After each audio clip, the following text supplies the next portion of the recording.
నిలువెత్తు రూపం నీవన్నా, మంచికి మారు పేరు దొమ్మటి వినోదు మా అన్న.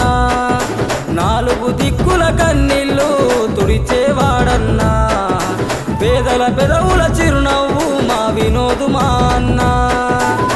పని చేసే మనిషివి నీవు, పదవులతో పని లేదు, పదవున్న లేకున్నాను 10 మందిలో ఉన్నావు.